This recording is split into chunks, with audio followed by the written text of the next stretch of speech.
The 19th century ushered in waves of pioneer families. Many of the valley's early residents stared starvation in the face. In 1848, fishing companies were organized to collect fish for desperate settlers who were without provisions. Were it not for the plentiful fish in Utah Lake, hundreds of settlers might not have survived. So during the winter of 47-48, many people were going hungry in Salt Lake Valley. And then when the crops began to sprout in the spring, the crickets harvested them early, along with the early frost, killed them, and they found themselves in need of food in a hurry, and they wondered what to do. Parley P. Pratt suggested that they send a fishing party to Utah Lake. The Utah Fishing Company was chartered. They did catch fish in Utah Lake, and they took it back to Salt Lake, and it helped the people make it through the difficult times caused by the frost and crickets. Two families, the Madsons and the Loys, dominated the commercial fishing industry on Utah Lake for nearly a century. In fact, Milo's great-grandfather was the one that brought seines from over in Denmark, where he came from, and was able to teach the people how to fish. They would salt down the fish and put them away, kept them from starving to death. They could take enough fish home to last them all winter. And that was their main source of food. I'd hate to have to eat just that all winter, but I guess when you're hungry, you'll eat anything. While the Madsen family is no longer actively involved in commercial fishing on Utah Lake, the Loys continue even today. I've actually commercial fishing, so I was with my father. Went out and even helped him at the age of 9 years old. And I'm 78 years old right now. At one time on Utah Lake, there was 13 licensed commercial fishermen. There's more product shipped out of the Railway Express in Provo than any other product in the county. That was carp and suckers.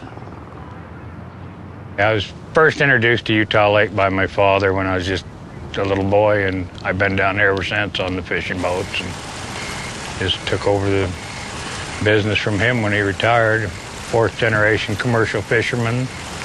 My great-great-grandfather started the business. Brigham Young commissioned him to catch fish for the pioneers. Fish were not only a means for survival, they also became a means of exchange. Provo LDS Church records show that at least 6,795 pounds of fish were donated as tithing. In turn, church workers constructing the Salt Lake Temple were paid in fish, many of which were gathered from Utah Lake.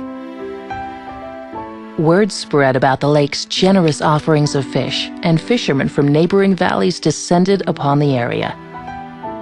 But who could blame these hungry pioneers after hearing stories of being able to pluck tasty trout or sucker out of the water with your bare hands, or being able to catch all you wanted by simply dragging an unbaited hook through the water? Indeed, so great was the number of suckers and mullets passing continuously upstream that often the river would be full from bank to bank, as thick as they could swim for hours and sometimes days together. George Washington Bean, 1854.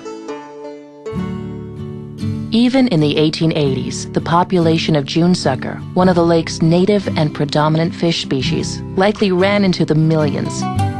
However, life was anything but easy for the early pioneers. Motivated by hunger and the will to survive, settlers fished frequently and recklessly.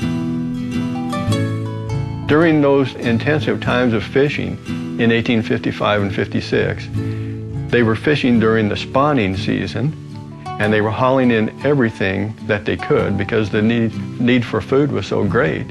They were using gill nets, and it caught everything, the big fish, the smaller fish. Soon, community leaders began to realize they were about to exhaust a seemingly endless resource. Laws were written to regulate fishing methods and to control the number of fish being taken from the lake. They were fishing day and night. Finally, in one of the Provo meetings, one of the authorities, one of the stake president of Provo had to get up and say, "Brethren, we want you in meeting on Sundays, and we want you sleeping at nights, so we want you to take the nets out of the river on Sundays and during the nighttime, so some of the fish can come up, go up the stream, and we'll have fish in succeeding years." Then as now, fishing was not only a necessity, it was a pleasure. It wasn't uncommon for anglers to land a 20-pound cutthroat trout. Today, fishermen pull largemouth bass, walleye, and white bass from Utah Lake. Channeled catfish are also plentiful and have been known to grow extremely large. A 32-pound, 8-ounce cat was pulled from the water as recently as 1978.